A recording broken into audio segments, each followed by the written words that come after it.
Origin Chess Home Series Reaction. This is How Cats Broke the Game by the channel Tierzoo. Yes, another cat video. Is it, tier list of cat? Didn't he already do that? Dogs. I think he did dogs and cats together, I think, right? And maybe he did I don't know, wild cats or something. But yeah, I don't know how, I think there's specific cats, right? Whether like domesticated or like wild or something, based on like which tier they are, obviously. I'm guessing domesticated cat's gonna be the top, because that's how Tierzoo, the way he looks at things. Let's just say it changed how I look at things, because in the end, it's all about the effect, right? I mean, if you can argue like a domesticated cat is weaker than the Bengal tiger or something, but domesticated cats are living in AC rooms, right? Eating things that they don't have to work for just by being cute, so that's overpowered. So that's how Tierzoo usually lists things, which is always interesting. It's a kind of perspective you don't think about, but it's always interesting to see how that plays out. So let's go this one. 3, 2, 1, go!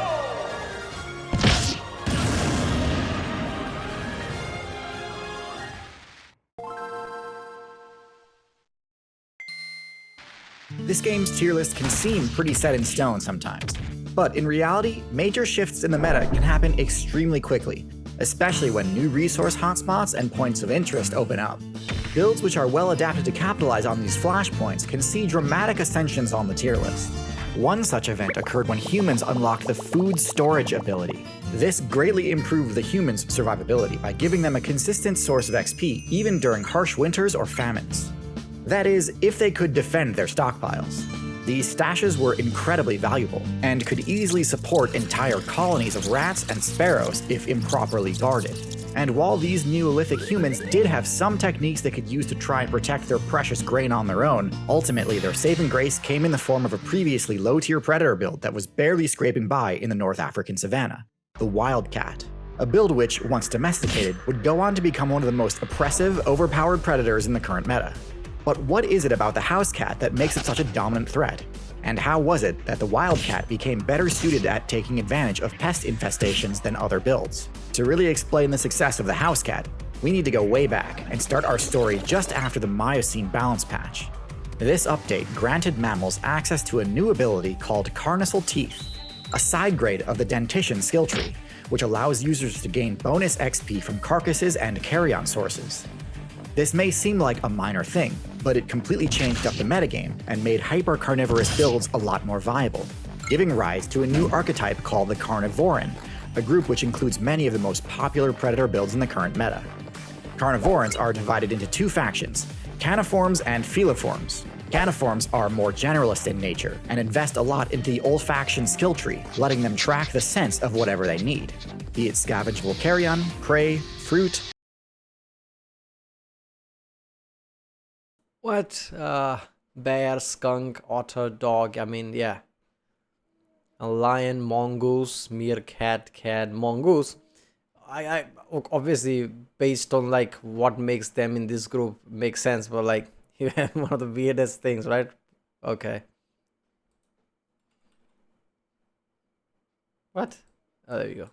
Honey, water, or teammates from a great distance. They also tend to have a lot of stamina, allowing them to run for long distances without tiring. Feliforms, on the other hand, doubled down on the Carnivoran archetype's original strategy. They spec'd into even more abilities meant to crank up the efficiency of the hyper-carnivore game plan. The ability Tongue Papillae allows felids to extract even more value from fresh kills. Instead of investing heavily into scent-based sensory power, Feliforms tend to focus more on their hearing and eyesight abilities. This doesn't help them scavenge, since things like carcasses and berries don't make sound, but it does make them incredibly good at detecting hidden prey. Also, in keeping with the Carnivoran's first major advancement, Feliforms also focus a lot more heavily on specialized dentition, optimizing their bite attacks to deal massive puncture damage, and more effectively hold onto prey so the user can deal bonus damage with their claws. Throw in a few more ambush-focused abilities like retractable claws and camouflage fur patterns, and you've arrived at the modern Felid, easily one of the most successful stealth assassin builds the game has ever seen. In fact, during the Ice Age expansion, Felids were such a dominant threat that many other Predator builds had trouble competing with them at all. In the current meta, cats remain incredibly dominant in virtually every major terrestrial server. Basically every cat, including the ones I like to throw shade at, is a threat. Not just to those of similar weight class, but even to builds that vastly outweigh them. Although their power stat tends to be fairly modest among carnivores, through efficient use of critical hits. I mean, yeah, house cats are the prime example of how badass cats are in general, right? Like cats' senses and everything, they're like really sharp all the time. Well, dogs are deadly, but dogs are usually goofy in a way, right? But cats are always sharp, doing the sharp shit, right? The thing about they all, like if you drop them from a distance, right, they always fall on their feet or something, right? Their senses, they can hear things and all that. Yeah, so obviously it would make sense like how they were dominant like that. A skilled Felid player can take down just about anything. While the majority of the Felid player base was off rampaging through the upper weight classes, an offshoot of the faction opted to forego larger size and instead chose to spec into a few new abilities, meant to capitalize on exploiting the weaknesses commonly found in the lower weight classes.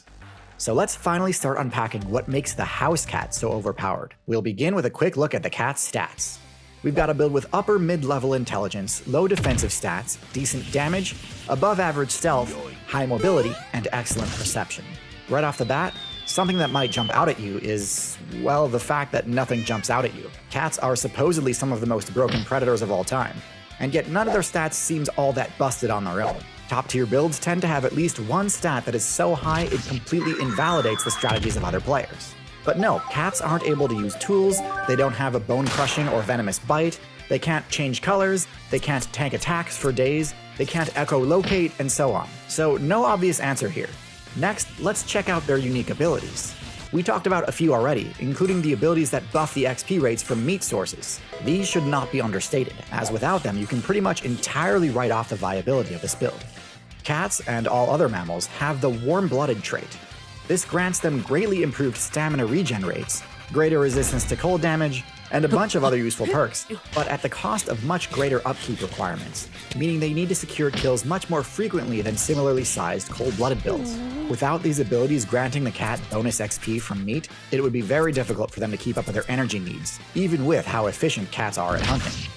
Cats can also move extremely quietly due to their soft toe pads and retractable claws, enabling them to easily get within striking range of prey through smart use of cover and line of sight. But okay, all types of cat, large and small, have those abilities. How about something more unique to house cats? For that, let's look at their primary perception-based ability, slitted pupils. This ability grants house cats extremely precise depth perception, greater than all other felids.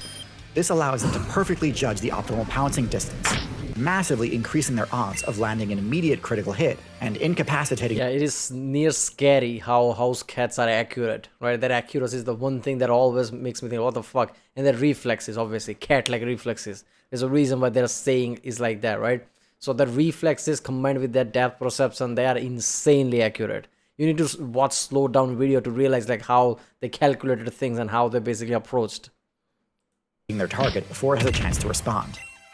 So even though the house cat's base damage isn't broken in and of itself, when a house cat goes on the offensive, it can certainly look that way. This strategy is what has led to the complete collapse of several different player bases in the amphibian, reptile, bird, and mammal factions, as it truly is that oppressive. Now, while we were first looking at the cat's base stats, one thing you might have assumed right away was that the cat's lower defensive stats are its main weakness, and that cats function as a sort of glass cannon, with very little counterplay options when attacked.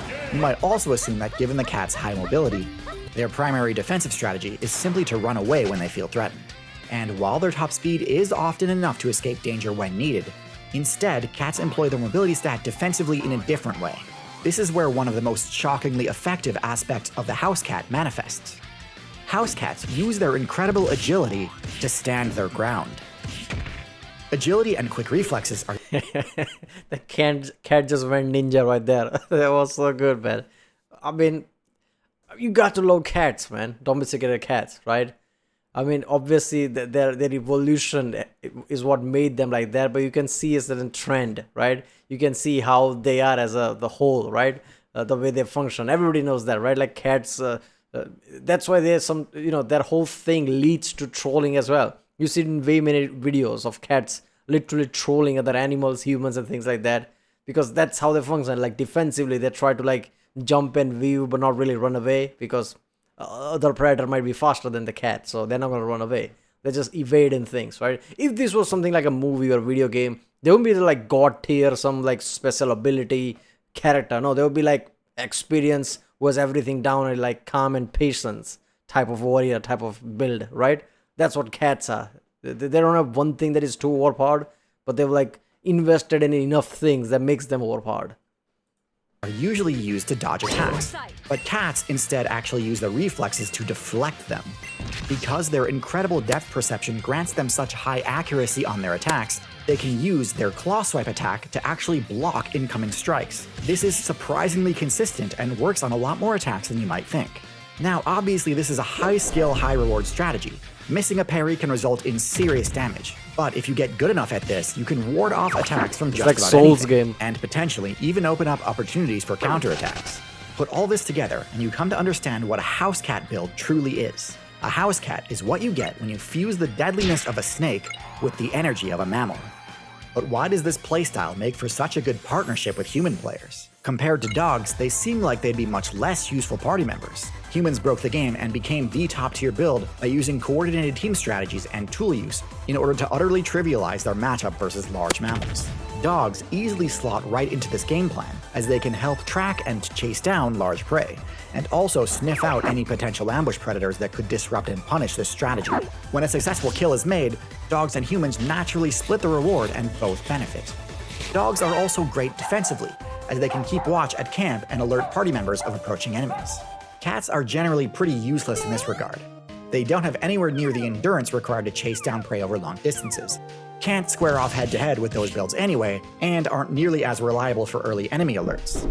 The kills a cat... Yeah, I mean, cats are like, like a hunter type of build, like those two groups, right? While dogs feels more close to humans, so way back when, right, when we domesticated dogs from wolves or whatever, it just made sense how both of them function, right? Cats are not similar in that way. Makes can't realistically be shared with humans either. It wasn't until humanity unlocked the agriculture ability that the player base began to notice additional vulnerabilities they didn't need to care about before.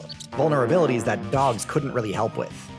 When operating off of a hunter-gatherer strategy, humans could basically ignore all builds in the low weight class. Rats and birds were no threat to humans and also not worth the effort to take down, so it makes sense for them to just focus on larger quarries. However, when the focus shifts to farming and food storage, those same builds humans were ignoring before suddenly became one of their biggest threats. Having a granary raided and its food reserves destroyed could easily wipe out an entire human settlement. So figuring out proper security for these storage sites was critical.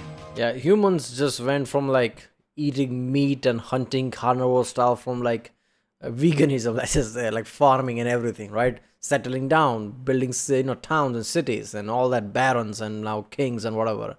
So it's not the rats and like other pests' fault, right? They've been doing what they've been doing, like V chain style. So now threats are different now. There you go. Dogs simply are not effective enough at stopping pest infestations to fill that role.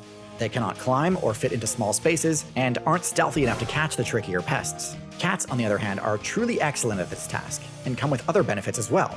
The main one being that they require very little upkeep. Although they are social builds, they hunt alone. Okay, I don't know why this clip is so funny. I think, pests. Cats, on the other hand, are... See, the funniness is like that cat could stuck his head out if it really wanted to. We try to stay away as far as possible and just like put the hand out. That is so funny. Truly excellent at this task and come with other benefits as well. The main one being that they require very little upkeep. Although they are social builds, they hunt alone, so they don't require any direction or attention from their human party members in order to accomplish their task. On, it's higher than that. Since humans don't have any need for rat or bird carcasses, the fact that cats don't usually share their kills is actually a benefit rather than a drawback. The only thing cats really require from humans is to share in the shelters they construct. In the wilderness, cats typically use burrows, hollow stumps, or caves as their home bases. But these are vulnerable to attacks. Human settlements are significantly safer. Speaking of safety, even though cats are extremely lethal hunters, they pose very little danger to humans. This is a huge advantage over snakes, which theoretically could ally with humans to... Yeah, it's not just about safety either. Like with higher intelligence of humans, yeah, like your food is like more of like guarantee than anything else, right? I mean, in wilderness you have to hunt because cat's mind is not complex enough to think like humans and like store and just like do things like that. But humans can store food. Your food is guaranteed at that point, right? So way too many benefits with human. But yeah, the hunter mentality of cats obviously would be great against pest, while dogs is different, right? So I'm surprised, man. So when we start to like 10,000 years ago or something, when we start to settle down, I'm surprised that when we like turn to cats, we didn't like discard of dogs, right? Because like hunting and everything, that's where the dogs were needed at that time, right? So I'm surprised dogs still hung around in that way, right? I mean, I guess it's guarding, right? That became a thing. Like, even though like you can't help against pest, you can help as guard and things like that. So guard dogs and things become a lot more, right? So like grain storages and things like that in like towns or whatever, you can have multiple dogs they will guard or something, guard your home or something. Serve the same purpose, but in practice are far too dangerous to risk keeping around. The fact that cats are warm-blooded and therefore need to eat more frequently than snakes is also a benefit rather than a drawback for humans, since it means they need to stay on task and keep their guard up. So, while it is common to see players debate which build makes for the better addition to a human player's party, the correct answer is actually both. Dogs are a huge help in the large creature matchup, while cats cover your weaknesses in the small creature matchups. Having both in your party covers all of your weaknesses, and enables human settlements to use a hybrid playstyle of both hunting and farming. So if you're a human main trying to construct the most optimal party I don't know why just cat just feels cat feels annoyed there. That's what I think. Dog's like playful. Yeah, okay. Cat is like, what the comp, the only real question is how you'll keep the dog and cat players from fighting each other. Now, knowing which traits and abilities to invest in can be a difficult choice. Luckily for you, I've partnered with the game Cell to Singularity to provide you the perfect training simulation. Cell to Singularity is a scientifically accurate, non-fiction idle clicker game where you begin as a single cell and have to unlock traits. So simulation type? Yeah, well, go to original video page link and support this channel, I guess. Yeah, cats, right? Cats are overpowered. I mean, what surprised me is tigers, right? Like domesticated cats are always agile. You can see them jump long distances. Tigers are same, but at that size, right? Your average house cats can jump like what, 4 or 5 feet or something. Tigers can jump like, I don't know, like 10, 15 feet or something. That is insane every time I see it. Tigers basically saw that and just like amplified. But yeah, that's why people have like, people are trying to like domesticate tigers, and there are videos where people are actually done that, which surprises me. How do you like domesticate a tiger? Like there are literal videos on YouTube where there is a tiger who just like play around, with dogs and cats. Like they just saw the video in there. Tierzoo just saw the video. I'm surprised that he doesn't go haywire like that Family Guy joke, right? What was that, like a gorilla playing with a cat? Oh, isn't that cute? And they just pan side, and there are like 100 dead cats there. Like, yeah, eventually gorilla did that, but still. Alright, well, that was how cats broke the game by channel Tierzoo. If you like my next video, subscribe, and I'll see you next time.